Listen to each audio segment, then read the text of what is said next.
Simulation training here at the Rotherham Foundation Trust reproduces real-life clinical situations in real time.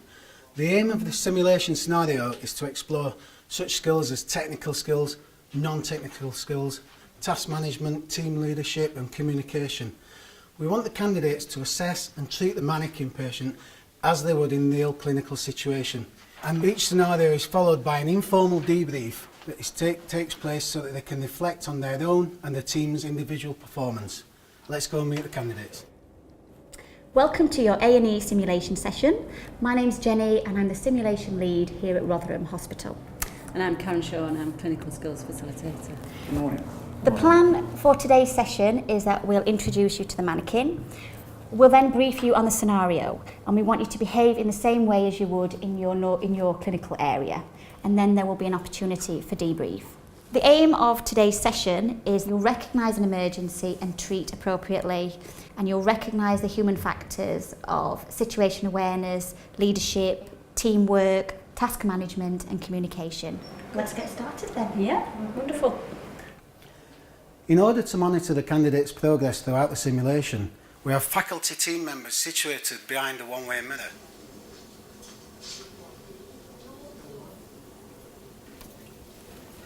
Hi guys, this is today's faculty team, and today's part of the faculty at Rotherham Hospital. I'll be actually the mannequin's voice today. There you go. Thank you, Lee. Today's session is an A&E scenario. We've got an experienced F2 and 2 senior staff nurses with us. The patient is Richard Stevens, 56. He's going to have pulsed VT with the adverse features of syncope and shock. We want the candidates to recognise this and the need for electrical cardioversion, followed by amiodarone. We want them to call the anaesthetic team, and that's when Olivia and I will go into the scenario. I've already briefed the candidates, so they're ready to start once we're prepared. So let's see, so the doctor's in there and the nurse. If we start with VT, Lee. Right, if you want to gather round, we're now going to introduce you to our medium fidelity mannequin. And if we start at the head and the airway, you can see that his eyes are blinking and they will close. His pupils will react to light, become pinpoint or fixed and dilated. So if you auscultate his chest, you may hear a wheeze, absent. We've got a drug cupboard that's got a good supply of drugs if you require them throughout this scenario. Okay, right, well, Justin, I'm Karen. We're just going to do your blood pressure. All right. Okay, right, he's in VT. I think we ought to get Doctor. Guys, have you got the F2 handy, please? Hiya Karen, what's going on? This is Justin Stevens. He's a 56-year-old gentleman. Hello Justin.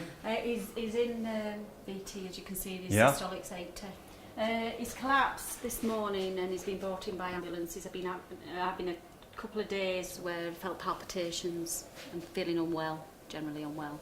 Okay, Mr. Stevens, I'm Mark. I'm one of the doctors that's going to be looking after you today. Can you tell me what's been going on?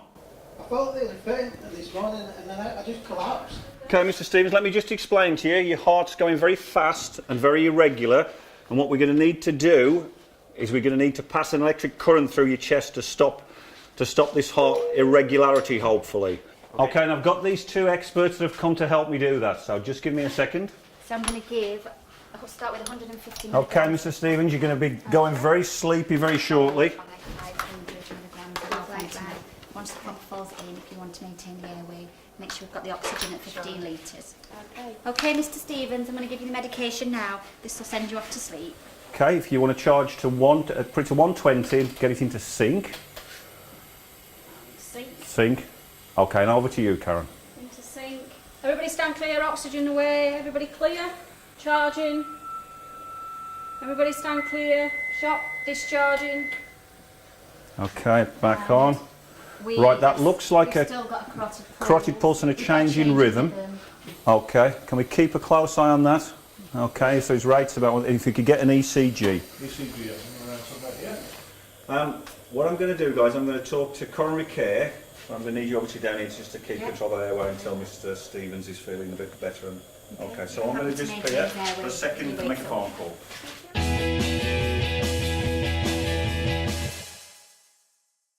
Emma does allow simulation of a normal vaginal birth. She has a abdomen which we can detach, and within there there is a normal jointed baby that we can push through the birth canal and simulate a normal vaginal delivery. She allows recreation of obstetric emergencies, including eclampsia, postpartum hemorrhage and maternal collapse. Oh, keep pushing. Oh, do you want me to push? It's coming, I'm pushing. Well done. Come Come on, on, nearly there. Well done. Keep going, keep going, keep going. Well done. Fantastic. Oh, keep going. Well Can done. you see You'll it, be fine, Jeff? lad. Is it Keep coming? going. Bit more. Can't see anything. Oh, it's really hurting. Can't It's see really anything. hurting. Thank you. I'm going to have to try Oh, I'm and not move your pushing, baby's I'm not shoulders pushing. inside, so I'm going to have to do a little cut. Excellent.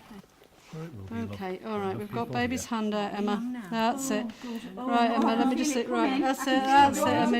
It's coming. No, Emma, you're right. Just breathe it away. Okay. Breathe it away. You're all right, Emma. You're Okay. breathing this. All right, Emma. Okay, we're just going to cut this on the cord and get baby straight to baby doctors. All right.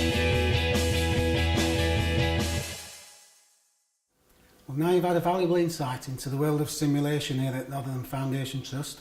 Let's go to the final session of the day, which is the debrief.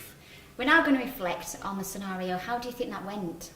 I suppose there's a couple of things I could have done differently that I would do next time, I think, or maybe, you know. What kind of things do you mean by that? Right at the end I thought maybe I should have said get a bit more access and get some amiold rod and infusion going, which we would do before we transferred something got a bit more stable. But Yeah, well, taking Mark's point as a starting area, there is an element of unreality to any kind of simulation.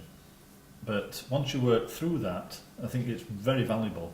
And again, Mark's point, when you have chance at the end of the day to sit and talk over things, yeah, you could have done it differently.